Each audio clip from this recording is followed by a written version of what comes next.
নমস্কার বন্ধুরা, শৈলী হোম কিচেনে তোমাদের অনেক অনেক স্বাগত। আশা করি তোমরা সকলে ভালো আছো এবং সুস্থ আছো। আজকে রান্না করব ডিমের ঝোল। এর জন্য আমি 3টে ডিম লবণ দিয়ে সিদ্ধ করে নিলাম। এদিকে 2টো আলু আমি সিদ্ধ করে রেখেছি। মিক্সিং জারের মধ্যে টমেটো দিলাম,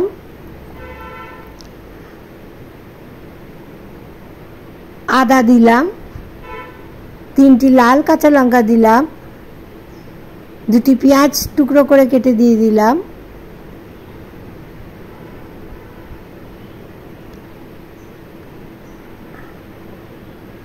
কয়েক কোয়া রসুন দিলাম, 2টি এলাচ এবং 3টি লবঙ্গ দিলাম। একটি সুন্দর পেস্ট বানিয়ে নেব। এদিকে আমি ডিম ও আলু সিদ্ধ করে নিয়েছি। ডিমগুলো মাঝে চিড়ে দেবো, আলুগুলো কেটে অর্ধেক করে নিলাম। ডিমগুলো চিড়ে না দিলে তেলে ভাজার সময় ডিম ফেটে যাবে, ওই জন্য আপনারা রান্না করার সময় ডিমের গায়ে অল্প করে চিড়ে দেবেন। নুন হলুদ দিয়ে ডিমগুলো খুব ভালো করে মাখিয়ে দেব।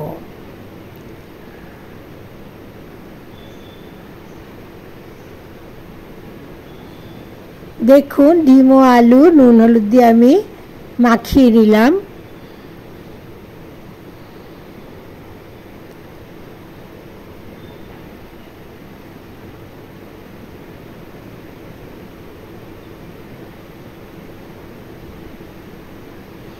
কড়াই বসিয়ে দিয়েছি গ্যাসের উপরে। এর মধ্যে তেল দিয়ে প্রথমে ডিমগুলো ভেজে নেব।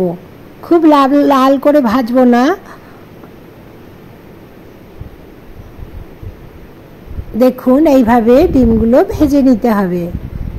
ডিম আমি অন্য পাত্রে তুলে নিলাম। এখন ওই তেলের মধ্যে সিদ্ধ করে রাখা আলু দিয়ে দিলাম। আলুগুলোও এইভাবে লাল করে ভেজে নিতে হবে। আলু আগে সিদ্ধ করে নিলে খুব ঝটপট এই ডিমের ঝোল রান্না করে নেওয়া যায়। তাই আমি আজকে আলু আগেই সিদ্ধ করে রেখেছিলাম। আলু ভাজা আমার হয়ে গেছে। আলুগুলো কড়াইয়ের এক পাশে রেখে দিলাম। এখন এই তেলের মধ্যে হাফ চামচ 5 ফোড়ন দিয়ে দিলাম। 5 ফোড়ন খুব ভালো করে ভেজে নিতে হবে। 5 ফোড়নের ভাজার পর এর মধ্যে দিয়ে দিলাম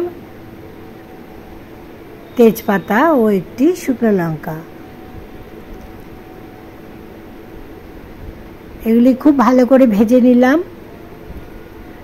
এখন এর মধ্যে বানিয়ে রাখা পেস্ট দিয়ে দিলাম। আবারও বলি, এই পেস্টের মধ্যে রয়েছে টমেটো, পেঁয়াজ, রসুন, আদা, লঙ্কা, এলাচ ও লবঙ্গ। এই পেস্ট দিয়ে একটু নাড়াচাড়া করে নিয়ে এর মধ্যে গুঁড়ো মশলা দিয়ে দেব।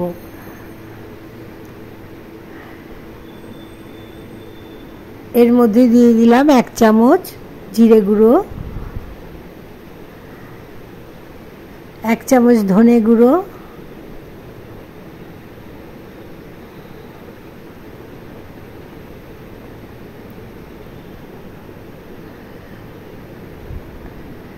1 চামচ হলুদ গুঁড়ো,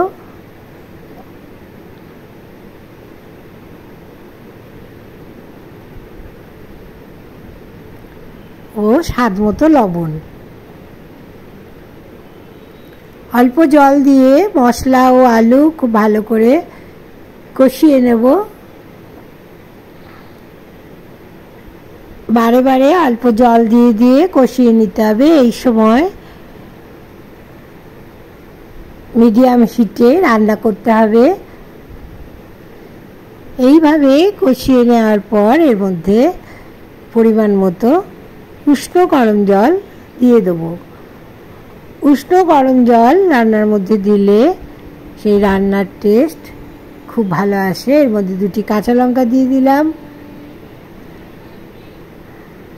বারবার নেড়ে নেড়ে আমি এই আলু আর মশলা কষিয়ে নিচ্ছি। এখন এর মধ্যে ভেজে রাখা ডিম দিয়ে দিলাম।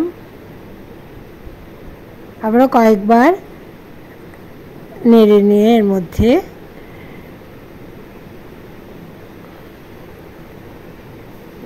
গরম জল দিয়ে দেবো। এর মধ্যে স্বাদ মতো চিনি দিলাম। আমি এখানে খুব সামান্য চিনি দিয়েছি, আপনারা আপনাদের স্বাদ মতো চিনি দেবেন। চিনি দিয়ে অল্প জল দিয়ে আবারও নেড়ে দিয়ে 2 মিনিট লো হিটে কষিয়ে নেব।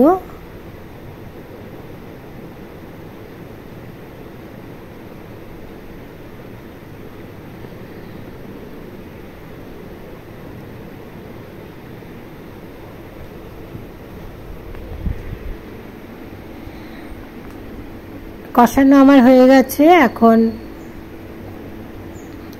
এর মধ্যে পরিমাণ মতো উষ্ণ গরম জল দিয়ে দিলাম। এই সময়ে আমি মিডিয়াম হিটে